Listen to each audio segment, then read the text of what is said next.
Well, you're gonna get a lot of views, I'm sure. Let's see. Okay. Megan, let me know when we are live on YouTube. Hi, everyone in the room. Hey, Zoom. Hey, YouTube. Welcome. Once I get the thumbs up, we'll get started. All right, YouTube stream is good. So, all right. Hey, Rob.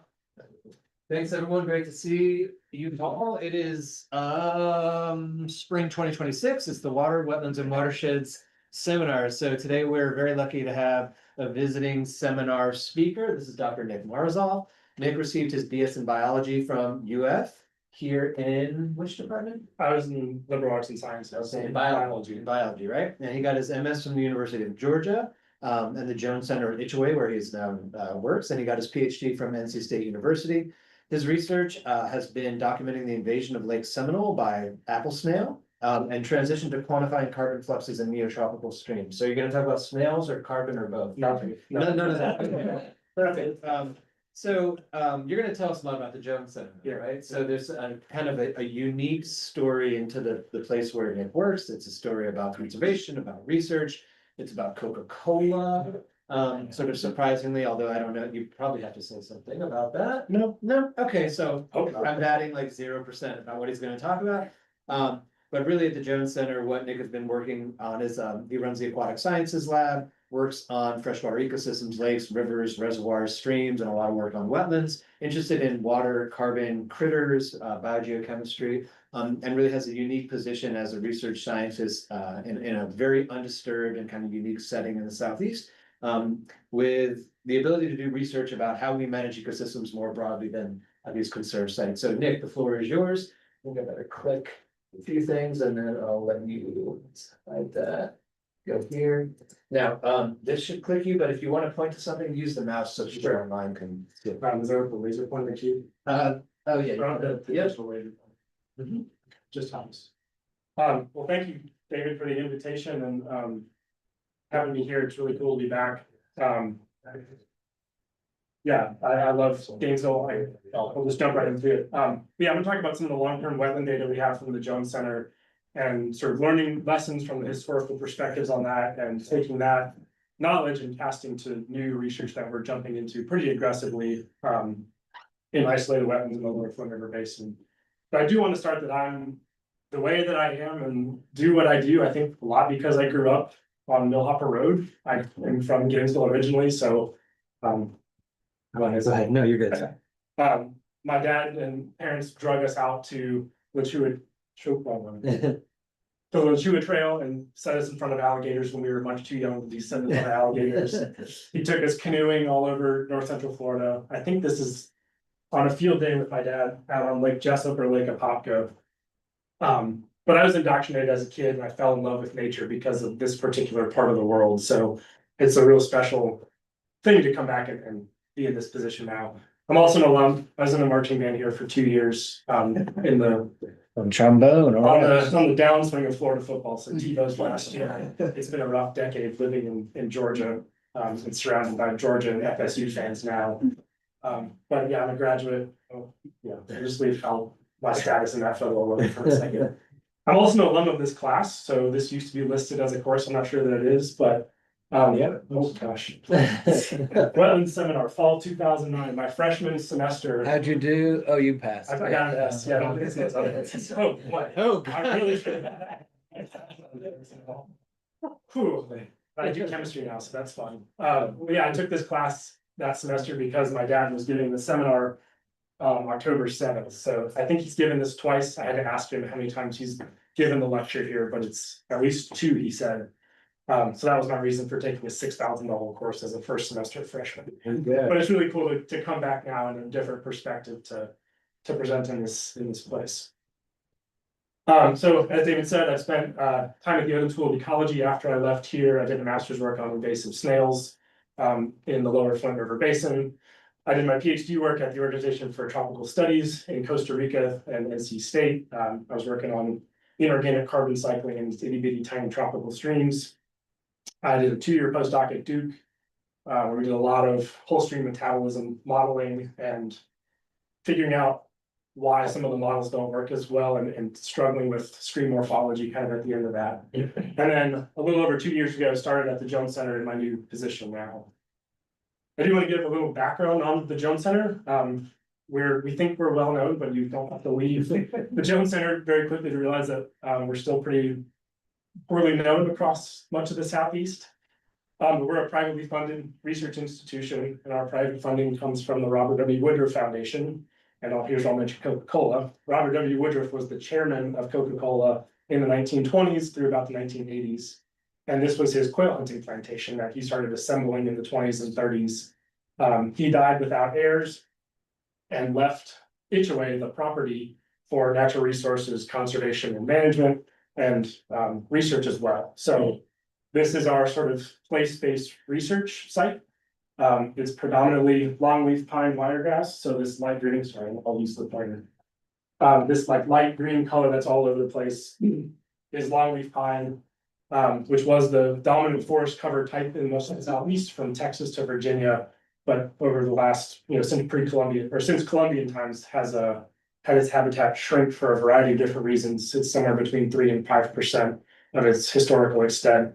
And a lot of the land cover, the modern day land cover for longleaf pine forest is in this corner of Georgia, where we are. Gosh, I'm where there's a lot of similar quail hunting plantations, and quail tend to love this type of forest. So a lot of conservation of small birds means we have a lot of this native forest left on the landscape. We have about 15 and a half miles of Itchaway Creek, which is one of the main tributaries of the lower Flint River, which forms our southeastern border. So we have about 30 miles of river access, which is fantastic. This stretch of Itchaway Creek is closed to public access, although that's coming up for debate in the Georgia House of Representatives this year for the 3rd year in a row. So we will see on that. And we have over 100 wetlands on the property. That will be the brunt of my talk today. So our mission statement is to understand, demonstrate, and promote excellence in natural resource conservation or natural resource management and conservation. It's a working forest. They're out doing management on a day-to-day basis, and we're kind of tagging in research and pairing with that and trying to learn how to better manage and communicate management successes to the Southeast, but specifically within the longleaf footprint. I guess water, we have a little bit more scope than that. Our programs are woods, water, and wildlife, the 3 Ws. So we have people in my similar position who study landscape ecology, silviculture, eco-hydrology, herpetology, wildlife ecology. We try to span a pretty wide swath of Southeast relevant things.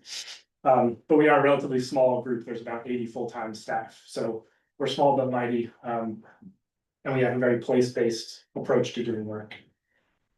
We do host courses from universities, and I'll use this as a pitch to say that I would love to host a course from UF, whether it be a 1-day visit or a 2-day visit, or even a Maymester course. So like the UGA prescribed fire course and mammalogy course. I think one of those, I can't remember which one, has a group from UF that comes up to the Jones Center too for a week, and they've learned how to do prescribed fire, the ins and outs of all of that. So we're working on developing a wetland ecology course, and it would center around isolated wetlands common to the southeastern coastal plain.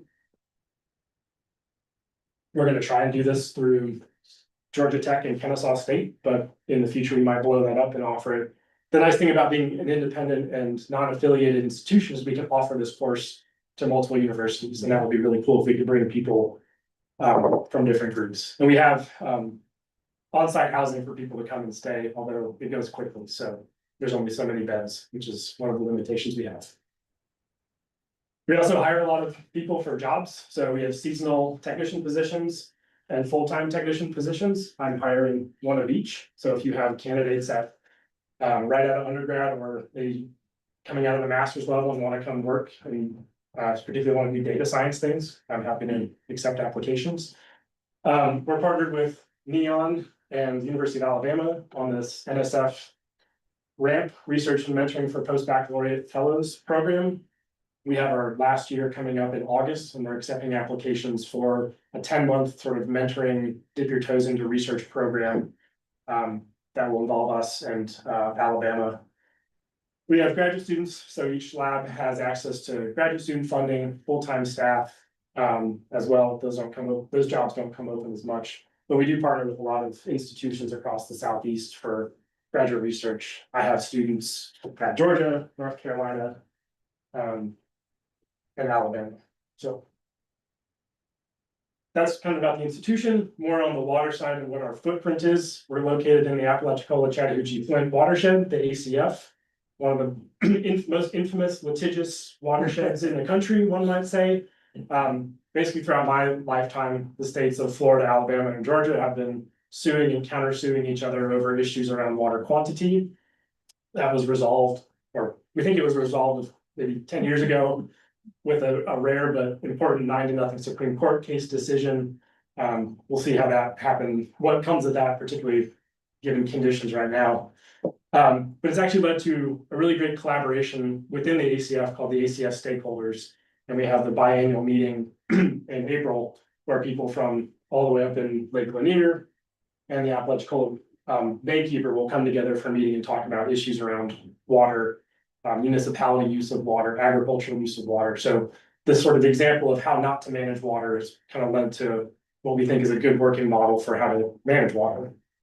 We have tremendous resources. So this is a photo of Itchway Creek on property.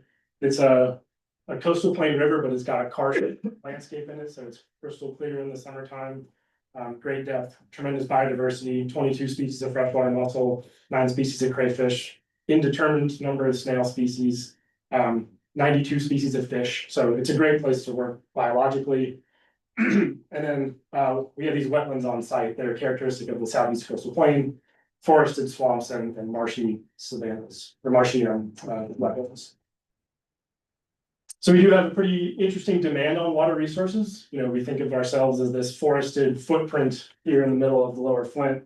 But if you look at this Google image or aerial image, we're surrounded by center pivot irrigation. And that is a huge demand on groundwater in this region.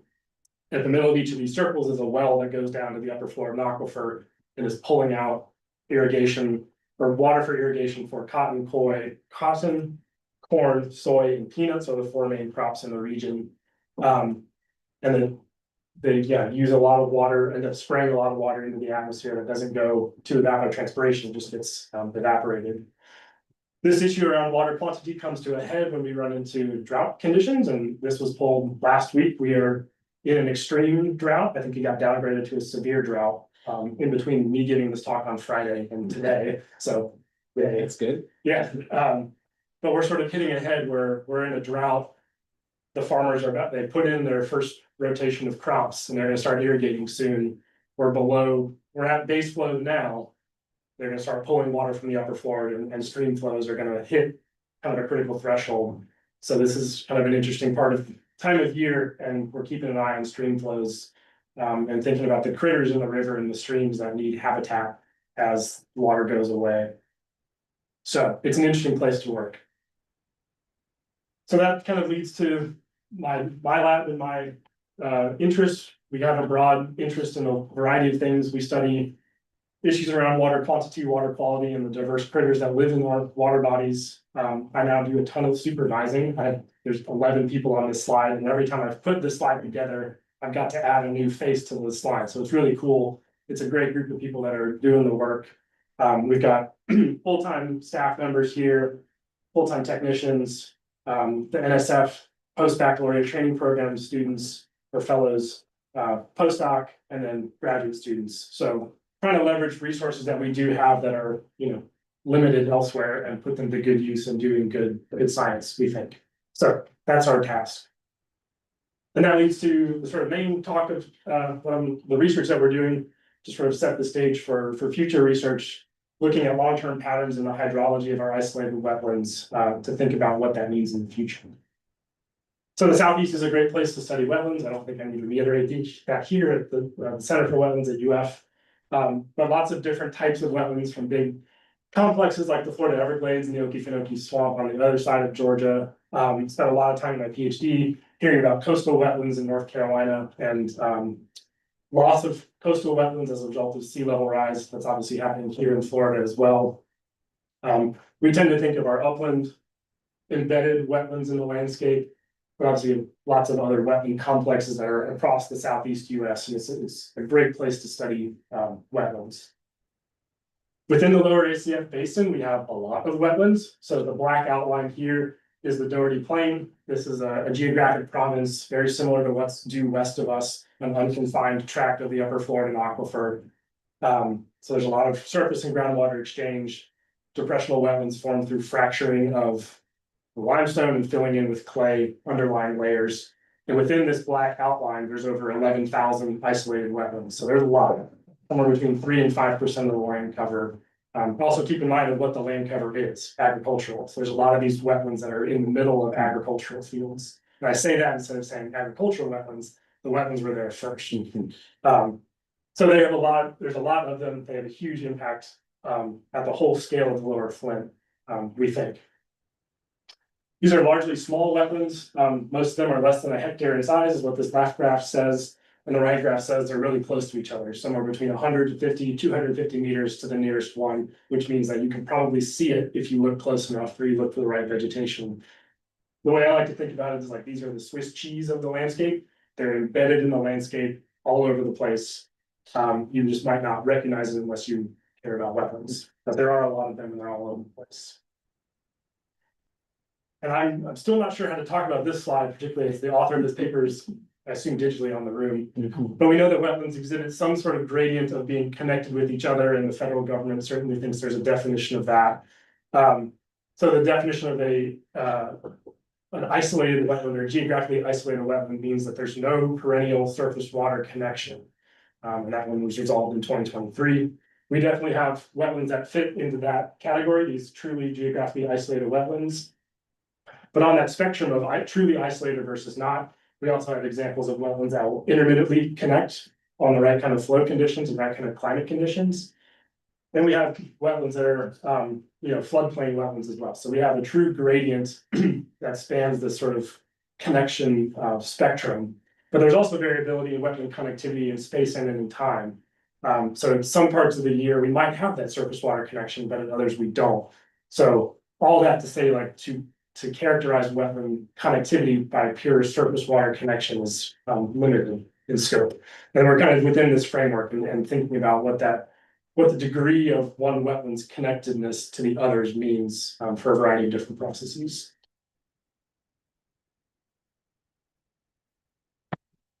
And we certainly know that it's much more than water too. These wetlands are incredibly productive, take up a ton of CO2, receive a ton of terrestrial organic matter inputs and sediments. They're really effective at recharging water to groundwater sources, storing sediments, organic matter, phosphorus back to the atmosphere. They emit relevant greenhouse gases, adult insects, which are important for terrestrial predators as well. And they serve as habitat for aquatic and semi-aquatic species like the American alligator. And then the two species that are relevant to us are the striped newt and the gopher frog, both of which are endangered and threatened species that loved in certain cases ditch away. So again, to characterize isolated wetlands as purely hydrologic connectivity is limited. And we're trying to think of these wetlands and their role towards ecosystem services. And again, this is not a new concept. This is from 2005.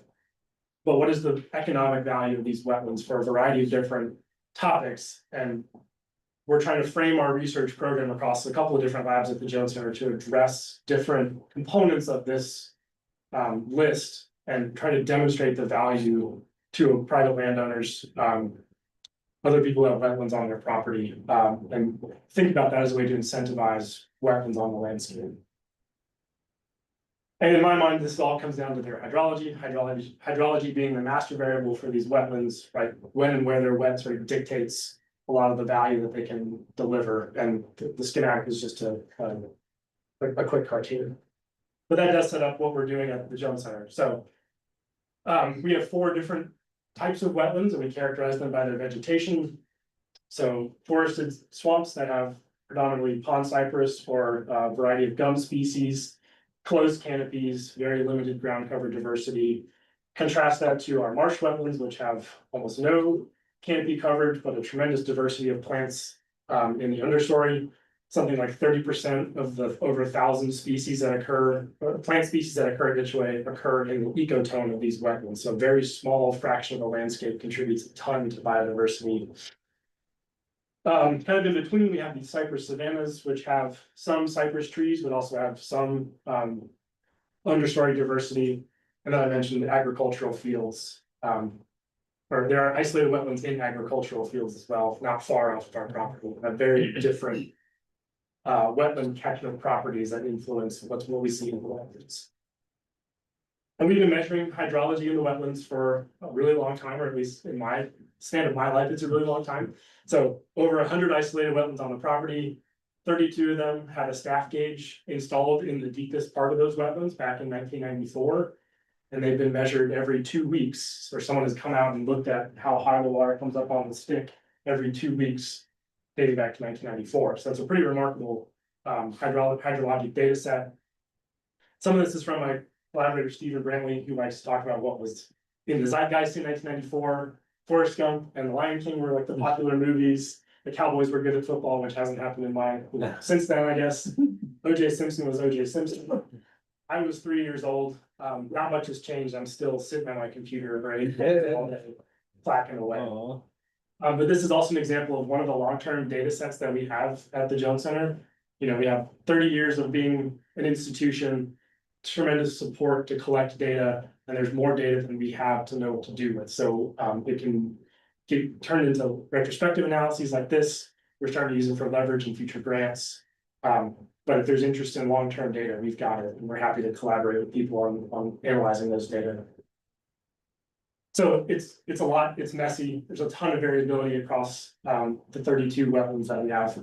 But it's a really great data set. And when I was hired to be told that there was this data set and doing this really data science heavy postdoc, it's like, oh, cool, I can just chunk through this and it'll be a cool story to tell. So that's what exists.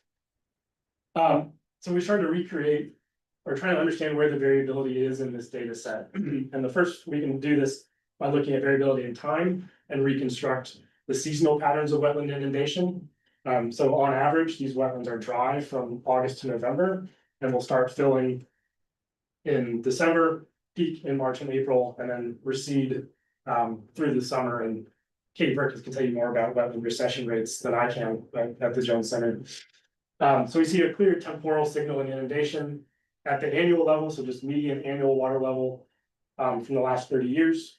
There's a ton of variability there as well, including instances where, on average, the wetlands are dry. And I would certainly posit that if we included 2026 so far, we would be right at zero. We're in a very dry footprint now. So a ton of swings in how wet these wetlands are.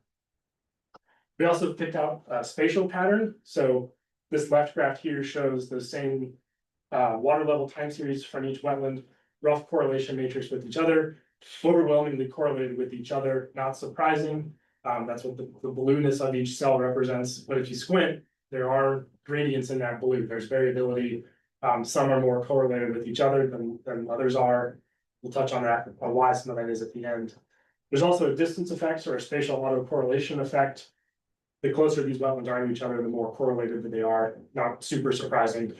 But for the most part, if you look at the range of these correlation values, we're dealing with positive correlations, which is good. Like we have 30 years of anecdotes in addition to data, and there's a lot of anecdotes that are supported through these data as well. So the long-term data we're collecting seem to reflect the stories that are told.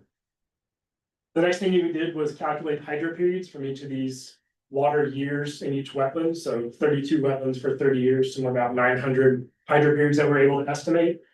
Katie helps with all of this too, actually, now that I think about it.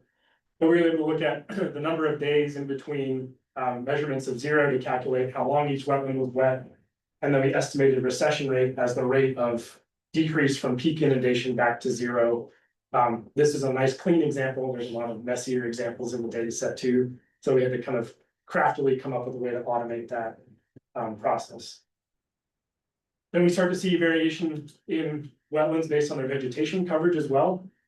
So on average, our marsh wetlands have shorter hydro periods than the cypress gum swamps, and the cypress savannas have shorter hydro periods than that as well. We also see variability within each wetland too. And what's really cool is in this figure on the right, in these box plots, like. There are many box plots that go from 0 to 365. You can have a wetland that's just as likely to experience, or maybe not just as likely, but they're in the history completely dry and completely wet. That's fascinating. There's some cool adaptations and critters that live in these wetlands that adapt to that. So a lot of variability that pops out within each wetland themselves. I don't know what the story is for recession rate, and maybe Katie and I can talk about how to write that up in the future. But there's not a ton of variability within each wetland or wetland types for recession rates. We then looked at trends that are long-term trends or long-term change in annual hydro period time series. So each facet here is one wetland's annual hydro period time series and just a simple linear fit. Do we see long-term increases or decreases in the hydro period? For the most part, no. There were 3 wetlands that have an increasing trend, which is potentially interesting and relevant to some other work that I'll talk about in just a second. We then looked at this space of what the magnitude of the long-term trend is versus the variability in the time series of each of these wetlands. And you would expect to see a pattern, right? If you have a long-term trend that's significant, you're going to see lower variability. Statistics would tell you that. But looking at where each wetland falls in this space is potentially interesting. And I'll touch on this then too, the noise to signal ratio.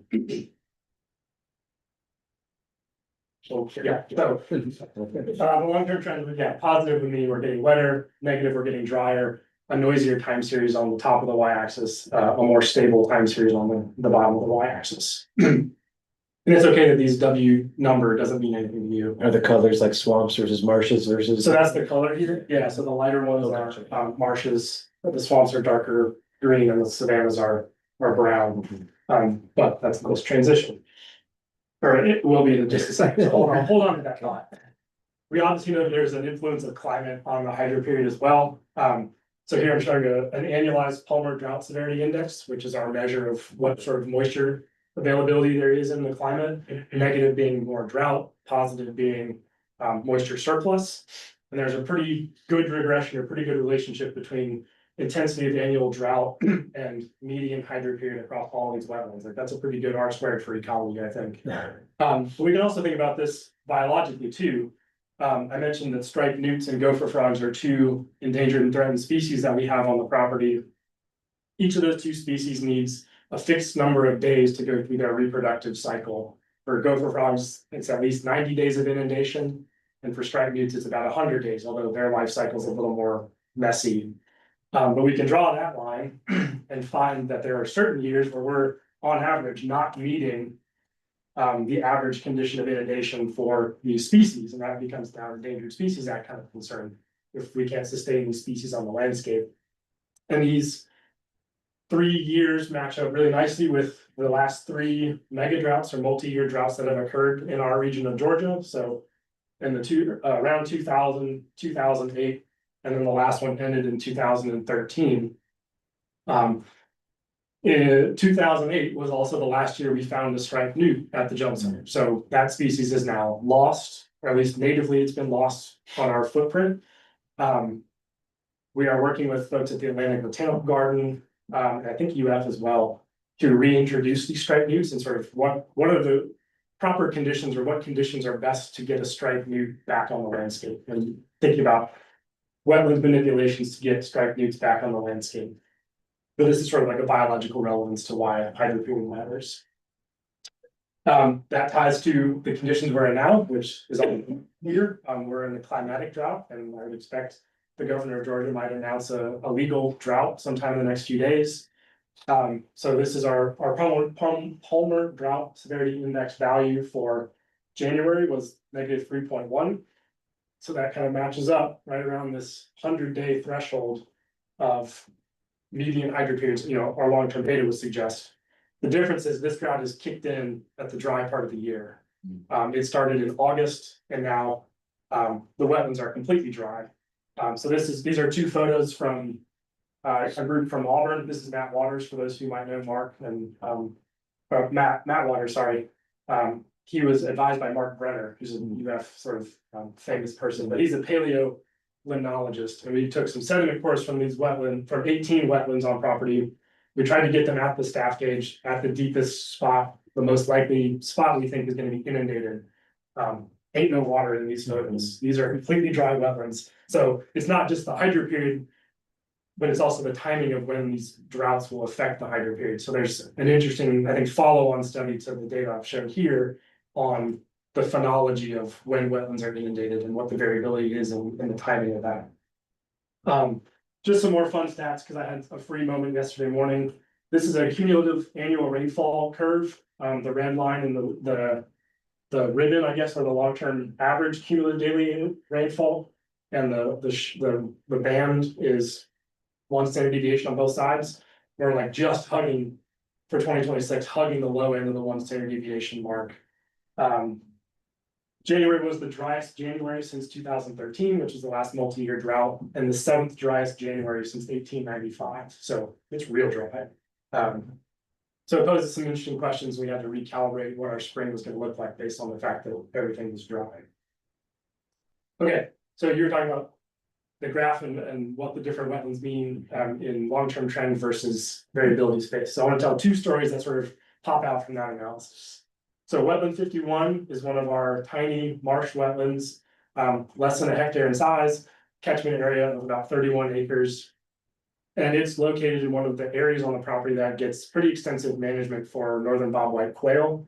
And as part of the management practice or prescription for the property, they like to take out hardwoods.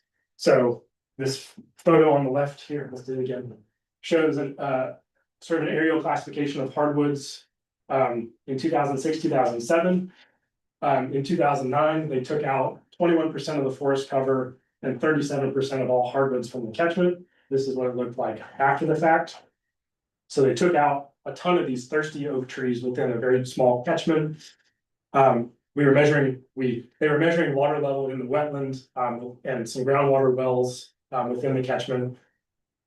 And the short-term results were they were able to lengthen the hydro period as a result of taking out these really thirsty trees. Less rainfall was needed to initiate the hydro period, and the recession rates were slower. Fewer trees, better for water in the wetlands. And this has sort of led to, it pops out in the long-term data as well. Wetland 51 is one of the wetlands that has an increasing long-term hydro period trend, which is cool.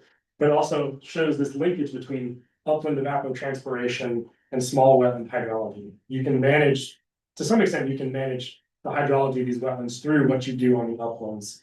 And it's really opened up this new study field for particular eco-hydrologist Stephen Brantley about forest management and the effect of forest management on wetlands. This is also where we're doing the striped newt reintroductions I mentioned a minute ago. And one of the ways we're sort of approaching what makes a good newt habitat is from our herpetologist. Because this has one of the longer hydro periods on the site, it was a good candidate, but it also had this huge upgrowth of buttonbush, which is this shrubby stuff here in the background. It's a common wetland plant in the southeast. She said, Laura Smith, our herpetologist, said that the striped newts don't like that. Could you remove about half of the buttonbush? And our conservation staff heard remove buttonbush. So in a day, they were able to clear all of the buttonbush from the wetland catchment. So that's, we deal with live fire. You know, if we say something, our conservation crew is fantastic and they will go out and do sometimes more than you ask, but still incredibly effective at vegetation management in these wetlands. And there's a lot of cool questions that came into my mind. You know, now that we've removed light limitation from the wetland, what is that going to do to oxygen signals and algal production and biological communities? That didn't happen because it's dry. But this is one of the wetlands we had anticipated to do, you know, some cool before and after data collection from. And this wetland is currently on fire, which is one of the coolest things I ever got to say in a talk. So our prescribed fire program started on Monday in earnest. And they are burning the unit that includes this wetland. As we speak, this wetland is smoldering, which is really cool. A lot of this, like the buttonbush limbs and things are still in the wetland. It could be smoldering for a few days. So I wish I could show a photo, but they're out there. You know, Are these good organic soils, or are they really just sand with? Yeah, that's, so the Auburn crew who was out with us a few weeks ago is starting to tease apart that. These are all Grady series soils, if that means anything, but 50, upwards of 50% sand. So in my mind, it's just sand, Yeah. but you can see, organic layers in the top 20 to 30 centimeters. And, But you don't expect much fires. Like, not in these wetlands, but in the forested swamps, Yeah, which yeah. they're burning tomorrow. Yeah. I'm really curious if we can start to carry a fire through the ecotone. And is the litter gonna ignite? Is the peat underneath it gonna ignite? So part of that data collection was to characterize variability in wetland sediments across the whole site. And I will maybe report back in 2 years or so. Okay. So the second anecdote I want to tell is about wetland 20. Wetland 20 is up on the northeast corner of the property. It's by far the biggest, about 150 hectares in size. And there are historical records of people catching largemouth bass from this wetland. If you go back and look at aerial imagery, this one goes to 1940 or from 1948. We recently found some older images from the 1920s that show this wetland and a couple wetlands all around it are very much lake-like. These look like lakes. We have stories of people fishing from these water bodies. If you go out there now, it looks like a pine savanna. There's 30-foot tall pine trees in the middle of this quote-unquote wetland. So clearly something has happened in this wetland. And if you look at this relationship between long-term trend and noise, wetland 20 has one of the only decreasing hydrologic trends, and it's real noisy. Clearly something has happened here, and it quite hasn't happened to the same extent in these wetlands that are right by it. So wetland 21, wetland 15 are right in the same area, but haven't experienced the same level of shift, which is really interesting. This is also, you can kind of see at the edge of this photo here, this is the edge of the property, and right off here are big center pivot irrigation. So we think this is a regional groundwater, below ground conduit karst stories that this wetland has dried out as a result. So a really cool story to tell, and we love hearing, oh, I remember when so-and-so caught a fish out of that wetlands, and oh yeah, you know fish out there, man. Yeah. Okay. So we can learn about some lessons from our hydroperiod data, our quantitative data support these qualitative observations, right? There's a ton of variability in inundation and in hydroperiod, and we're starting to tease that out and sort of cast that into these other analyses that we're doing. We're learning lessons on how we can manipulate hydrology to support management actions, both for forests, but also for species of interest. And it lets us ask new questions. We also know that there's some limitations to this long-term data set, right? Dealing with long-term data is messy. And there's lots of sub-stories within all this. And those come in both spatial and temporal forms. We do know that some of these wetlands will connect at certain periods of time based on climate. If we get saturated soils and rain on saturated soils, we will get fill and spill events through some of these wetlands and form flow paths on the property. So this is 2024, these flow paths formed, and it's really wild to see a river of mud going through the piney woods, especially when you're 2 years later, you're in a drought. But there's a ton of water moving, a ton of material moving, animals moving. We'll see fish moving upstream in these wetlands. It's really cool. James Deemy was a PhD student, kind of when I was a graduate student, who did some work on the chemistry of these flow paths when they form. We also know that the staff gauges are only so representative, right? We think they were installed at the deepest part of these depressions.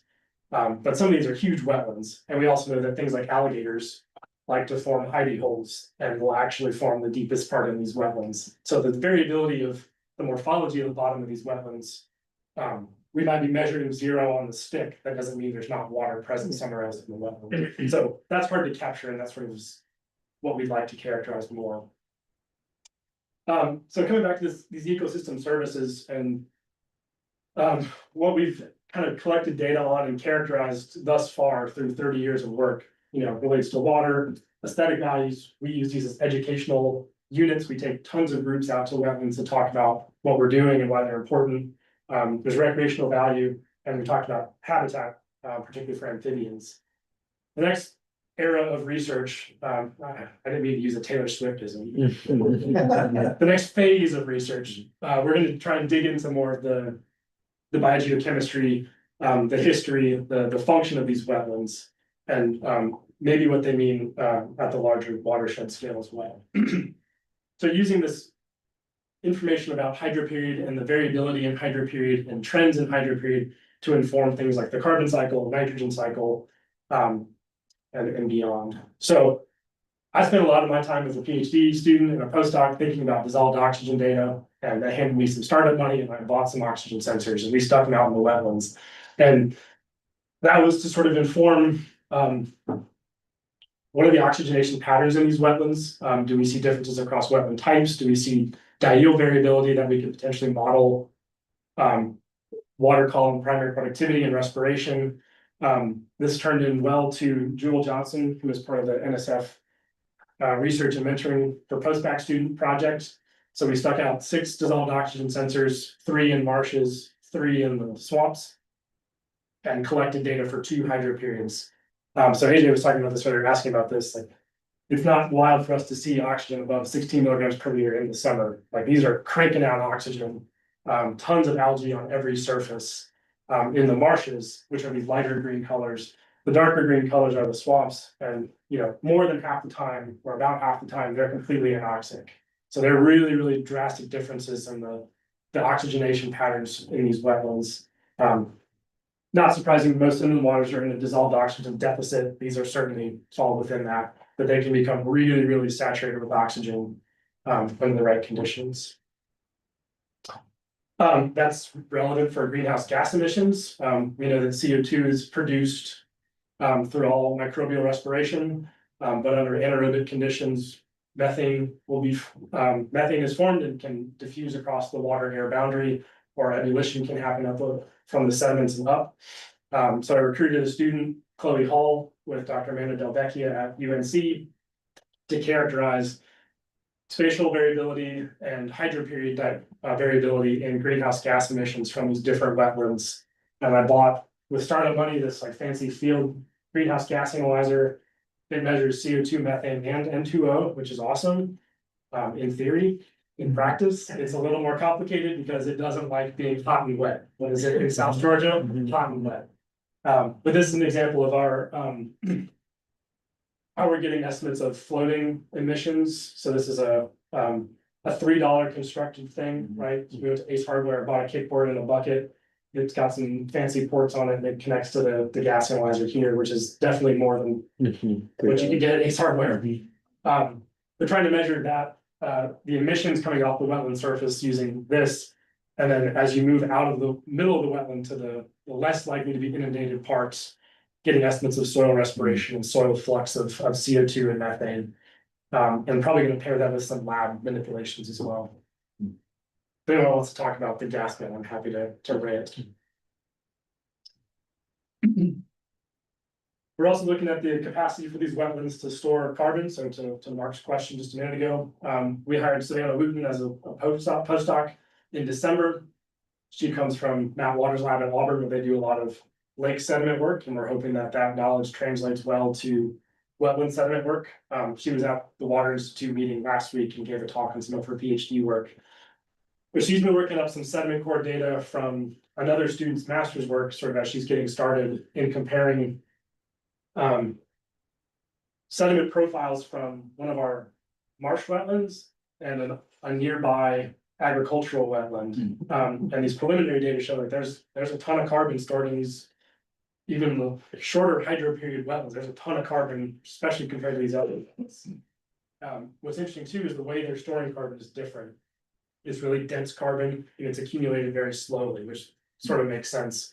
And particularly in contrast to agricultural wetlands, which can accumulate a ton of material from rain on tilled soil events, but there's not much carbon in there. So we're hoping that this is one paper, and we've got a bunch of other data that we're collecting and designing new experiments for understanding the below ground carbon fraction of these wetlands.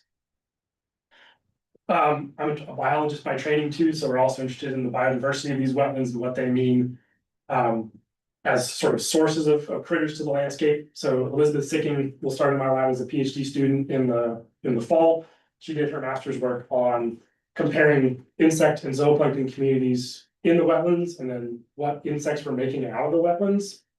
And she identified a hydroperiod pattern there too, distinct communities when you have longer hydro periods versus shorter hydro periods. So we're hoping to build on some of that and then also include who on the terrestrial side is utilizing those insects coming out. Are there species that are birds and bats particularly focused on around these wetlands and using insects that are coming out of them? And particularly interested in polyunsaturated fatty acids, PUFAs. PUFAs are a way that diatoms store photosynthate, and they're really good for baby birds. So we sort of merge these two worlds and are going to do some, hopefully going to do some PUFA tracking from algal slides all the way up to baby bird blood. So hopefully that works out.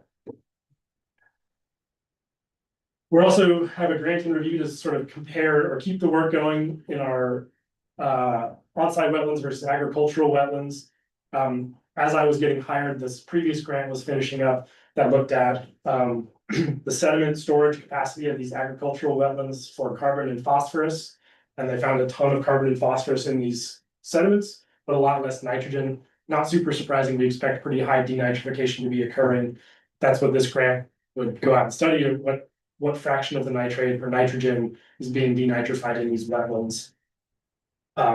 And scaling that up to the watershed, right? There's 11,000 of these wetlands in the lower Flint. How much nitrate in those sort of entry points to the water cycle is being removed before it can make its way into the upper Florida aquifer, which serves as the other source of surface water into our system. So counterintuitive maybe, but these agricultural wetlands are actually probably good for water quality. So starting to characterize some of that at a really fine scale. And we're working with folks from Auburn on this as well. And then I mentioned the wetland is Wetland 51 is currently on fire. Yeah, we had this huge plan to study the effects of fire on wetlands. Frequency, intensity on surface water chemistry, sediment composition. What responses do you see in algae after a fire? The interaction of climate and fire, right? If you're in a drought, in theory, you can burn across more of these wetlands to a greater extent than when the wetland is wet, right? Fire and water don't mix.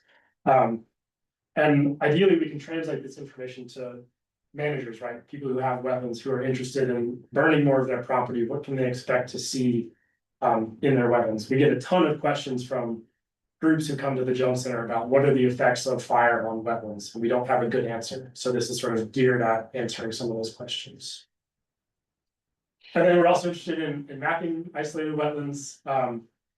We can do this from space. Stephen Brantley, our eco-hydrologist, has a NASA SWAT project where they're mapping isolated wetlands from SWAT and pairing that with people going out and walking the edge of the wetlands. We're interested in mapping the bathymetry of these wetlands. So there's Katie, I stole her photo. Using this like $200 tool for fishermen that measures bathymetry using a sonar signal. And Katie used that to great effect to map the bathymetry of these wetlands. And ultimately, we want to develop these relationships between staff gauge height, surface area, and volume, so we can start to do some much bigger calculations for wetlands across the lower Flint. Yeah, for habitat, greenhouse gas emissions, etc.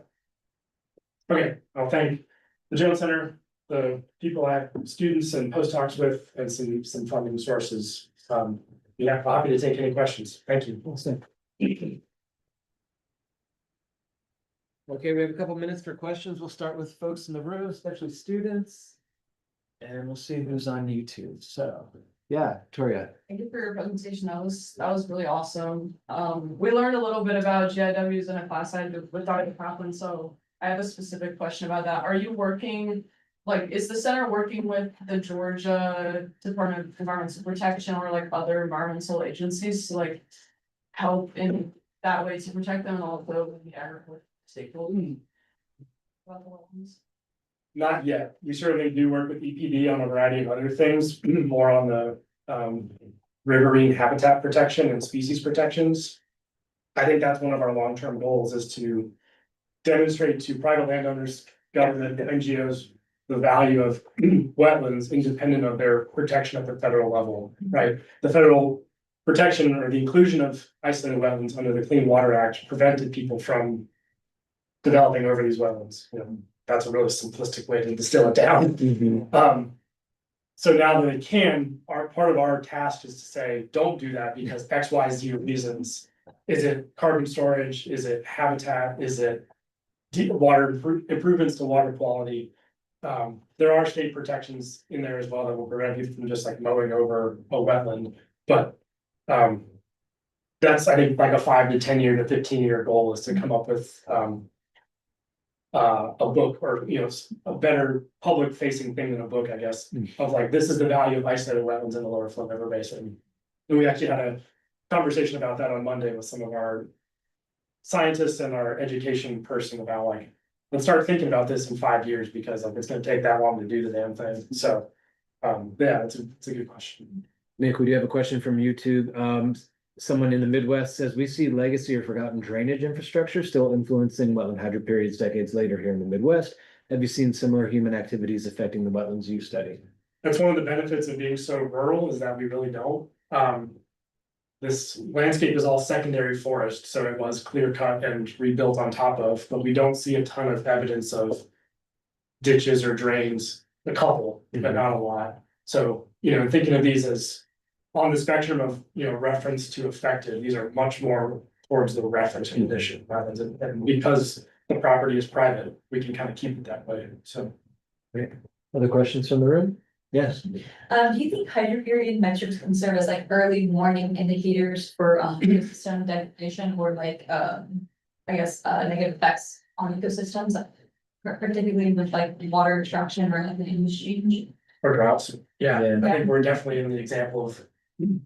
The climate, in this case, the drought was the early warning signal, and now we see it in the wetland itself. But yeah, for sure, I think we're starting to piece together.